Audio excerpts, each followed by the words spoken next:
Hello বন্ধুরা, আমি Riya. Sweet মমিজ quick রেসিপিতে আপনাদের সবাইকে স্বাগত।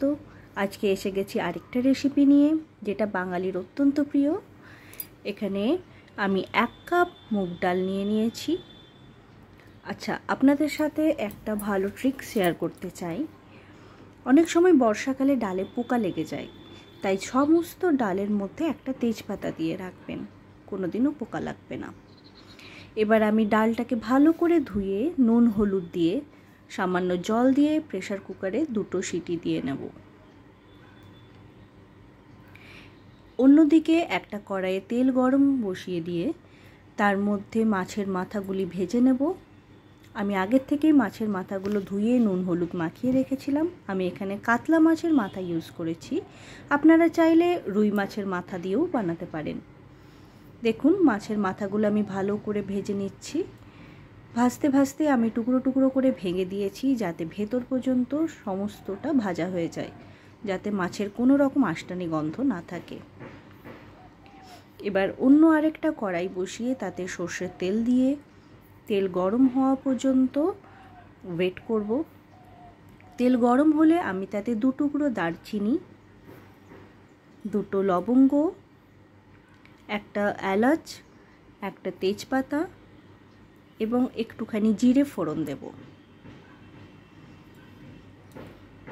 সমস্ত ফোড়ন থেকে একটা সুন্দর গন্ধ বেরিয়ে এলে একটা মাঝারি সাইজের পেঁয়াজ আমি কুচি করে নিয়েছি। পেঁয়াজগুলো এর মধ্যে দিয়ে ভালো করে গোল্ডেন ব্রাউন হওয়া পর্যন্ত ভেজে নিতে হবে। গোল্ডেন ব্রাউন হওয়া পর্যন্ত আমি পেঁয়াজগুলোকে ভেজে নেব। এবার ভাজা হয়ে গেলে আমি ওর মধ্যে নিয়ে নেব 1 চামচ আদা বাটা, 1 চামচ রসুন বাটা। আদা রসুন দিয়ে আমি ততক্ষণ পর্যন্ত কষাবো যতক্ষণ না আদা রসুনের কাঁচা গন্ধটা পুরোপুরি চলে যায়। এই সময় ভালো করে কষিয়ে নেব।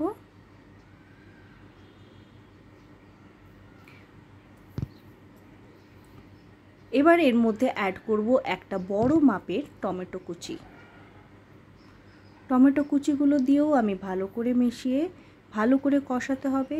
এবং এই সময়তেই আমি অ্যাড করে দেব নুন। নুন অ্যাড করলে টমেটোর মধ্যে যে জল থাকে সেটা বেরিয়ে আসবে এবং পুরো মশলাটা একসঙ্গে কষানো হয়ে যাবে। এক্সট্রা করে জল দেওয়ার কোনো প্রয়োজন হয় না। এবার আমি একে ঢাকা দিয়ে একটুখানি কষাতে দেব। মিনিট 5-6 পরে ফিরে এসেছি। দেখুন, টমেটো আমার গলে গেছে, তেলও ছেড়ে বেরিয়ে আসছে। এর মধ্যে অ্যাড করব 1 চামচ মতো হলুদ গুঁড়ো, লাল লঙ্কা গুঁড়ো। এবার মশলাগুলো দিয়ে আরেকবার ভালো করে কষিয়ে নেব। ততক্ষণ কষাবো যতক্ষণ না তেল ছেড়ে বেরিয়ে এসছে। দেখুন কত সুন্দর তেল ছেড়ে দিয়েছে, মানে মশলা কষানো রেডি। আমি এখন এর মধ্যে অ্যাড করেছি একটুখানি চিনি এবং এই সময়তে ভেজে রাখা মাছের মাথাটাও আমি এর মধ্যে অ্যাড করে দেব। মাথাটা দিয়ে কিন্তু আমি একটু কষিয়ে নেব, তাতে করে ডালের স্বাদটা বেশ খানিকটা বেড়ে যায়। তাই আমি মাছের মাথাগুলো ভালো করে এর মধ্যে কষিয়ে নেব। এখন মশলাটা একটু শুকনো ছিল বলে আমি এর মধ্যে একটু জল অ্যাড করেছি, তাতে করে মশলার সঙ্গে মাছের মাথাগুলো ভালো করে কষানো হয়ে যাবে। আচ্ছা, এখনও যারা আমার চ্যানেল সাবস্ক্রাইব করেননি, প্লিজ সাবস্ক্রাইব করুন এবং বেল আইকনটি প্রেস করে পাশে থাকুন।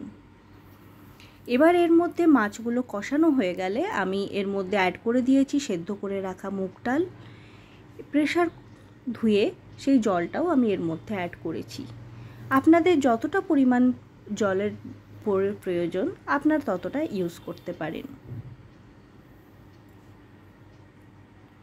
এবার মাছের মাথাগুলো দিয়ে আমি বেশ খানিকক্ষণ ফুটতে দেব। আর এর মধ্যেই আমি অ্যাড করেছি আধা চা চামচ মতো গরম মশলা গুঁড়ো। সব মশলা একসঙ্গে ফুটতে দেব, তাতে করে গরম মশলার স্বাদটাও ডালের মধ্যে মিশে যায়। 5-6 মিনিট মতো আমি ডাল ভালো করে মাছের মাথার সঙ্গে ফুটতে দেব, যাতে মাথার স্বাদটা পুরো ডালের মধ্যে মিশে আসে। দেখুন, আমার ডাল একদম রেডি। বিয়েবাড়ির স্টাইলে মাছের মাথা দিয়ে মুগ ডাল।